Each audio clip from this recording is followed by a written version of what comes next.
అండి welcome to my channel. అందరూ బాగున్నారా?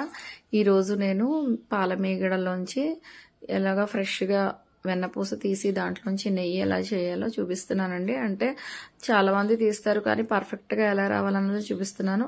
ముందు పాలు వేడి చేసుకున్న తర్వాత బాగా చల్లారిన తర్వాత ఫ్రిడ్జ్లో పెట్టుకుని ఫ్రిడ్జ్లో ఒక 4-5 గంటలు పెట్టిన తర్వాత తీసి పైనుంచి ఇలా మీగడ బాగా ఉంటుందండి. ఫుల్ ఫ్యాట్ మిల్క్ తీసుకుంటే ఇక్కడ నేను గేదె పాలు ఇవి తీసుకున్నాను. ఆవు పాలతో కూడా చేసుకోవచ్చు. ఆవు పాలతో అయితే కొంచెం ఎల్లో కలర్లో వస్తుంది, గేదె పాలతో అయితే చాలా వైట్గా వస్తుంది.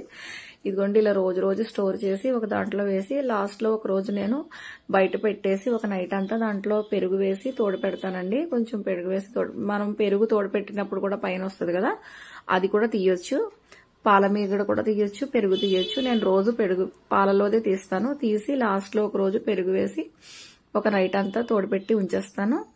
తర్వాత ఇదంతా శుభ్రంగా చూడండి, ఇది వేసేసిన తర్వాత ఇలా మీగడంతా ఫుల్గా తీసేసి మనకి ఒక ఎంత కావాలో అంత ఒక 15 days వరకు ఉంచితే సరిపోద్దండి. ఇంకా ఎక్కువ నిల్వ ఉంచితే వాసన వస్తుంది, బాగుండదు. మనకి ఫ్రెష్గా ఉండాలనుకుంటే ఒక 15 days ఉంటే సరిపోతుంది. చూడండి ఇలా 15 days తర్వాత పెరుగు వేసి నైట్ అంతా పెట్టాను. ఇదంతా బాగా కదుపుతున్నాను చూడండి. అంటే పెరుగు పాలు అంతా కలిసిపోయి తోడు పెడతారు, మనం పెరుగు ఎలా తోడు పెడతాం అలాగా దాంట్లో ఇదంతా కలిసిపోతుందండి. మొత్తం పెరుగుతో కాకుండా ఇలా చేసుకోండి, ఒకసారి చేసి చూడండి, చాలా బాగుంటుంది. ఇప్పుడు ఇదంతా మిక్సర్లో వేసుకుని మనం చేసుకోవాలి. మామూలుగా పూర్వకాలంలో కానీ మాకు కూడా ముందు మా అత్తయ్య గారు వాళ్ళు ఇవి వెన్నపూస తీయడానికి కూడా మేము కవ్వం ఉంటుంది కదా చక్కది, దాంతో కూడా తీసేవాళ్ళం. కానీ నేను ఎప్పుడు ఇలా మిక్సర్లో వేసేస్తానండి, ఈజీగా అయిపోద్ది. ఇందులో కొంచెం చిల్లుడు వాటర్ వేయాలి, మనం కుండ నీళ్ళైనా వేయొచ్చు. చూడండి చల్లగా ఉన్న నీళ్ళు వేసేసి మనం బ్లెండ్ చేసుకోవాలి. ఇది బాగా బ్లెండ్ చేయడం వల్ల మనకి అందులోనే వెన్నపూస అన్నది ఫామ్ అయిపోయి పైన తేలిపోతుందండి. కింద అంతా ప్యూర్ మజ్జిగ వచ్చేస్తుంది మనకి. ఆ బటర్ మిల్క్ కూడా మనం యూజ్ చేసుకోవచ్చు. నేనైతే బటర్ మిల్క్ ని మొక్కల్లో వేస్తాను, లేకపోతే మైడ్స్ కానీ మామూలుగా ఏమన్నా వంటల్లో కానీ ఉపయోగించుకోవచ్చు అండి, ఇస్తూ ఉంటాను నేను. ఇది నాకు 15 daysకి ఒకసారి నేను తీస్తాను కాబట్టి నాకు చాలా ఎక్కువ వస్తుంది. చూడండి ఇది బాగా పైన ఎలా వచ్చేసిందో. మీకు ఇంకా అలా రాకపోతే కొంచెం చేత్తో కదిపి ఇంకా కొంచెం కూలింగ్ వాటర్ వేసేటప్పటికి ఇంకా ఫ్రెష్గా పైన అలా తేలిపోతుందండి. మనం చేత్తో తీసేయచ్చు, మజ్జిగ సెపరేట్ అయిపోతుంది. ఆ మజ్జిగని మనం స్ట్రైన్ చేసి వేరే దాంట్లో తీసుకోవచ్చు. ఇప్పుడు ఈ వెన్నపూస మాత్రం శుభ్రంగా ఒక 2-3 నీళ్ళల్లో కడగాలండి. ఎందుకంటే దీంట్లో స్టార్చ్ ఉంటుంది. ఆ స్టార్చ్ అంటే గోకుడు, గోదావరి అలా ఏదేదో పేర్లతో పిలుస్తూ ఉంటారు. అది కింద అంటు కట్టుకుంటుంది, దాన్ని కూడా తింటారు. కానీ అది రావడం వల్ల మనకి నెయ్యి అన్నది తగ్గిపోతుందండి, కింద మాడ ఎక్కువ అయిపోయి. ఇదైతే లైట్గా కొంచెం మనకి కలర్ వస్తుంది, కానీ మనకి బాగా ఫ్రెష్గా ఉంటుందండి. మనకు వెన్నపూస ఎక్కువ వేస్ట్ అవ్వదు, నెయ్యి అన్నది ఎక్కువ వస్తుందండి. ఈ వెన్నపూసని మనం క్యూబ్స్ కింద కూడా స్టోర్ చేసి పెట్టుకోవచ్చు.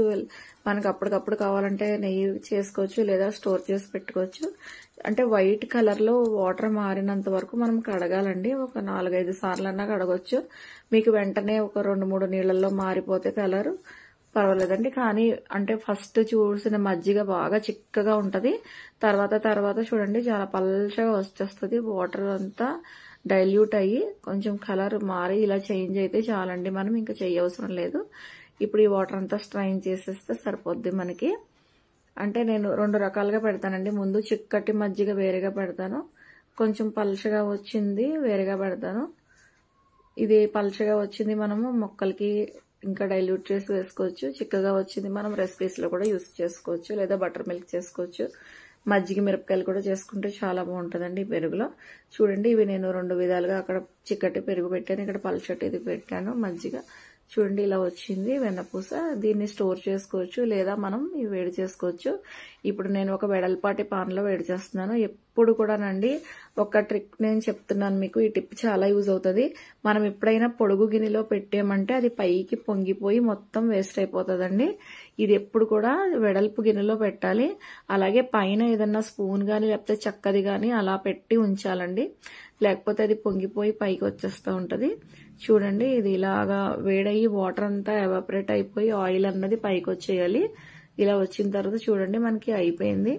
ఇది ఇంకా కొంచెం ఉంటే మనం మళ్ళీ వేడి చేసుకోవచ్చు. వేడి చేసుకుని స్ట్రైన్ చేసేసి తీసేయచ్చు.